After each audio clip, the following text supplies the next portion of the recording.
Today I'm meeting with Mike Hudson of Chuck's Service Center here in Salt Lake City, Utah. So before we go any further, Mike, why don't you tell them your phone number and your address, and then we'll announce what we're discussing here today. Very good. We are at 1955 East, 2700 South. The phone number is 801-467-4922. Mike, as you can tell, is a mechanic, and he has been my mechanic and my family's mechanic for years, so I trust him implicitly. So it should come as no surprise that, Mike, we are talking today about... What we're going to do today is discuss buying a used car for people that cannot afford a new car. Right. When you are so down on your luck, for example, during or after a divorce, that you just need reliable transportation, it doesn't really matter what it looks like. We're going to talk about how you make sure you don't get burned and what to look for to get yourself something functional for the least amount of money. What you're going to just not compromise on and what you can. Right. All right. Where do you want to begin? What we want to do first is make sure that the car will pass safety and the emissions programs, both. Both have got different criteria. The state inspection is based on safety. It's the tires, it's the windshield, it's all the lights, the exhaust system, the front end being tight, different things of that nature. But the emissions program, on the other hand, is if it's 96 or newer, the service engine soon light needs to be off in order to be tested to get your certificate of compliance. That's good to know. Okay? All right. At this point, what we want to do is make sure that at one point, bring it in. If you're looking at a used car, bring it into a mechanic, have them lift the car, have them check these items out before you buy the car. It's very important that the person that you're buying from is honest and that you are buying a car that you feel like you can drive and you're comfortable in. The other items are things of when you get it up in the air, making sure there's not excessive oil leaks, making sure the belts are good. On a lot of cars they have timing belts, and timing belts are most of the time the death of a car if they're not serviced or maintained at the specific time it needs to be done. And at this point what we want to do is just kind of look around the car and just make sure the body and cosmetic is not all that critical. It's more of buying a car that you feel comfortable in driving and also making sure that you can get to the destination you need to go from point A to point B and be safe and secure. So let me ask you a couple of questions then. So obviously then, since I'm not that mechanically inclined, if I'm driving over, if I see something on KSL.com or the classifieds, maybe I should take a look under the car? Absolutely. See if there's any fluids under there? Yep, we want to look underneath the car, just kind of kneel down on a knee and notice if there's anything on the concrete where it's been dripping, if there might be power steering fluid or a coolant leak or motor oil. You'll want to also just take a look at the tires, make sure that the tires have got sufficient tread. You want to hop in the car and you want to run through the different items. You know, the headlights, the wipers, the horn, all them items are important on the safety inspection portion of what you're going to do is to get it certified and also have it in your name. So, do you know if there's a place people can go and find what the emissions and safety inspection criteria are? Yeah, actually, we've got it here in a book. They can actually probably go to the Utah Highway Patrol, and it will give you an itemized kind of a list. Take a look at that list printed off, and maybe and either go memorize through it or that run through it when you're sitting in the car. Absolutely.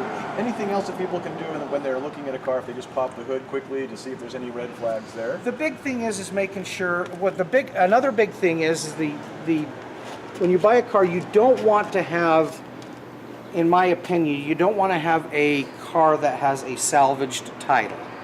That scares me. Tell them what a salvage title is. A salvage title is something that could have been in water, it could have been in a tornado, and then they've built this car back and now they want to sell it. And most of the times we run into them specific cars or that situation, they end up causing a lot of problems down the road. A lot of electrical issues that you just don't want to have. And you may not even notice until months or years after you bought the car. And they're not under warranty because they're salvage title. Exactly. There is no warranty on a salvage title. So in my opinion, it's better to buy a car that has a clean title so you are protected more so than just a salvage title. They may make them look nice from the outside, but mechanically, more than likely you're going to have a problem with them in the long run. Okay? What else should we be looking at? What would be anything that the untrained eye would want to look for and say, you know what, I'm not going to waste my time with this car because I can see already there's a problem? The big thing is it's like, for instance, on this car, we know we have a coolant leak. And so what you want to do is, like we discussed earlier, is to get on one knee, look underneath the car and see if there's any fluids that are actually dripping onto the concrete or on the ground. The other thing you can look at is just to take a look at belts down in here. I don't know if you can see down there. This one has a new alternator on it and a new drive belt. But you look for different hoses that are leaking. Make sure you check the air conditioning if that's important to you. But a lot of times, just by looking at it, things can look worse than they really are. I mean, the car can still run nicely, but it's not as detailed as some of the new stuff out there. Or somebody hasn't gone in with a sprayer, and cleaned it all up. So the last thing I want to ask is, when you take it to a mechanic, what should people expect to pay? What should the range be? And what should you look for in a mechanic to know that you're dealing with somebody who's qualified? I mean, do you have licensing and things like that? We Tell them a little bit about how they should know when they're shopping for a good mechanic they can trust and someone who's going to know his stuff. If you are going to buy a car and you want it looked at, as long as you're having it checked out by somebody that has a state inspection and emissions license, they're going to look over the items that are going to be important for them to register the car. And them are the items that we focus on first, because that is the safety issue behind the state inspection. As far as emissions related, when you drive the car and it has an engine miss or it's not running properly, most people, even not trained, can pretty much tell whether a car is running on 3 cylinders or 4 cylinders, because there's a huge, I'm going to say, vibration or even a engine miss to where the engine's not running smoothly. And at that point, you need to have things looked at. You know, some people like to have a compression check done on the engine prior to buying. We recommend it.